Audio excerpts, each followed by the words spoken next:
కల్పవృక్షములు ప్రసాదించగల లోకవాంఛితమైన ఫలములను ప్రసాదించగల సామర్థ్యము కల్పవల్లులకు కూడా ఉంటుందని వివరించే దివ్య స్తోత్రరాజమైన శ్రీ లలితాత్రిశతి నామార్థములు 55వ భాగము. కల్పవల్లి సమభుజ, కల్పవల్లులతో సమానమైన భుజములు అనగా హస్తములు కలిగినది అని శ్రీ లలితాత్రిశతి స్తోత్రము జగన్మాత లలితాంబికను కీర్తించింది.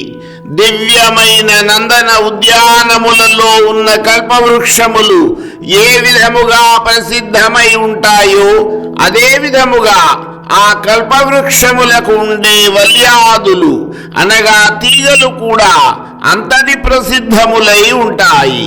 వృక్షము ఎటువంటి ఫలపుష్పములను ప్రసాదిస్తాయో వాటి తీగలు కూడా అవే ఫలపుష్పములను ప్రసాదించగలవి కనుకనే వాటిని కల్పములగు వల్లులు అనగా కల్పవల్లులు అని వ్యవహరించారు. అటువంటి కల్పవల్లులతో సమమైన భుజములు కలిగినది కల్పవల్లి సమభుజ. కల్పవృక్షములకు గల చైతన్యము కల్పవల్లులకు కూడా ఉండుటచే లోకవాంఛితమైన ఫలములను ప్రసాదించగల సామర్థ్యము కల్పవల్లులకు కూడా ఉన్నది. కఠోపనిషత్తు ఏకస్తథా సర్వభూతాంతరాత్మ రూపం రూపం ప్రతిరూపో బహిశ్చ అనగా ఏకరూపుడై సర్వభూతములలో స్థిరుడైన అంతరాత్మ బహువిధ రూపుడై వ్యాపించెను. ఈ విషయమును ప్రస్తావిస్తూ గీతాచార్యుడైన శ్రీకృష్ణ భగవానుడు భగవద్గీతలోని 10వ అధ్యాయమైన విభూతి యోగములోని 41వ శ్లోకములో ఈ విధముగా వివరించారు. యద్యద్విభూతి మత్సత్వం శ్రీమదూర్జితమేవ వా తద్దేవావగచ్చత్వం మమ తేజోంత్యస సంభవం. అర్జున, నీవు దేనిని అందంగా మహిమాన్వితమైనదిగా లేదా శక్తివంతంగా విభూతియుక్తముగా ఐశ్వర్యయుక్తము కాంతివంతమైనదిగా చూసినా అది నా తేజస్సు యొక్క అంశము నుండి ఉద్భవించిందని గ్రహించు. ఈ శ్లోకము సర్వ పదార్థములందు భగవంతుని సచ్చిదానంద స్వరూప స్థితిని వివరించుట వలన కల్పవృక్షమునకు ఆ వృక్షమునకు ఉన్న వల్లులకు ఏమాత్రము భేదము లేదు.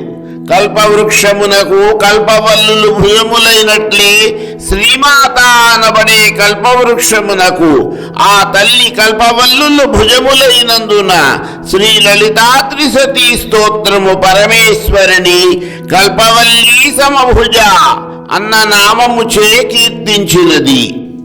కస్తూరి తిలకాంచిత జగన్మాత లలితా మహాత్రిపుర సుందరి తన ఫలభాగమున మృగనాభి నుండి వచ్చిన కస్తూరిని బిందు రూపమైన తిలకముగా ధరించున్నది.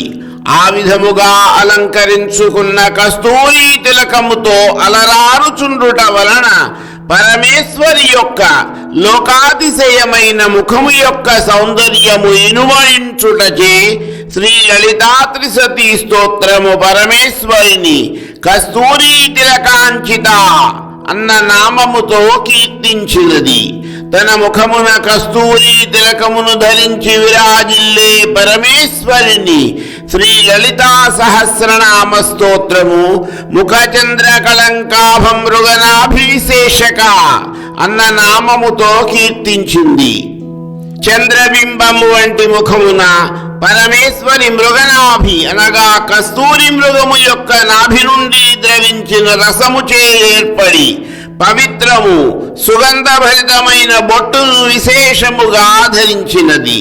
శరత్కాలములోని పౌర్ణమి నాటి పూర్ణచంద్రుని వంటి శ్రీమాత అందమైన ముఖములో ఆ చంద్రునిలో మత్సవలే కస్తూరి తిలకము శోభించుచున్నది.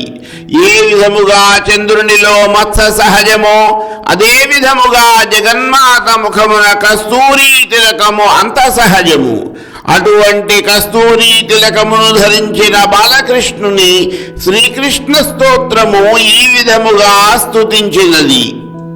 కస్తూరి తిలకం లలాట ఫలకే వక్షస్థలే కౌస్తుభం నాసాగ్రే నవమౌక్తికం కరతలే వేణుం కరే కంకణం సర్వాంగే హరిచందనం చ కలయన్ కంఠే చ ముక్తావళీ గోపస్త్రీ పరివేష్టితో విజయతే గోపాల చూడామణి. లలాట భాగమున కస్తూరి తిలకమును ధరించిన వాడు, వక్షస్థలమున కౌస్తుభమణిని ధరించిన వాడు, ముక్కునకు బులాకీగా మంచి ముత్యమును ధరించిన వాడు, తన కరకమలములలో వేణువును కలిగిన వాడు, హస్తములకు కంకణములు ధరించిన వాడు, దేహమందంతటా హరిచందనము పూయబడిన వాడు, కంఠమునందు ముత్యాల హారమును ధరించిన వాడు, గోపికా స్త్రీలతో పరివేష్టింపబడి ఉన్నవాడు గోపాల చూడామణి అయిన శ్రీకృష్ణుడు విజయమును పొందుగాక.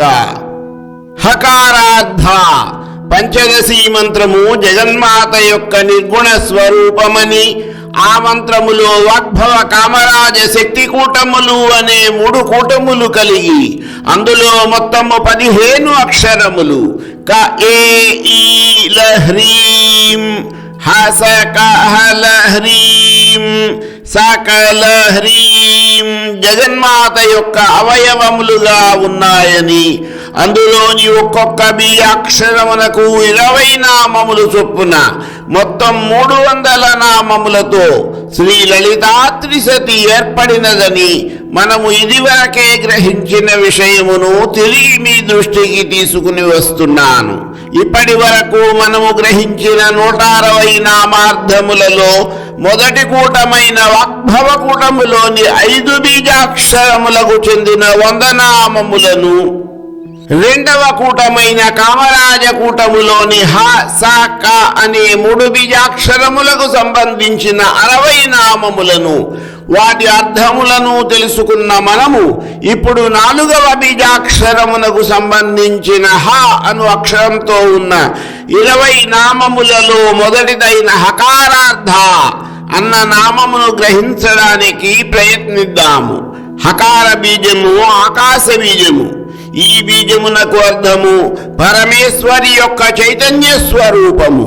ఛాందోగ్య ఉపనిషత్తు ఆకాశో హవై నామ రూపాయోర్నిర్వహితాది యదంతరా తద్బ్రహ్మ అనగా ఆకాశమనిన నామరూపములను నిర్వహిస్తున్నా కూడా వానిచే స్పృశించబడకుండా ఉన్నది పరబ్రహ్మ స్వరూపము అని అర్థము.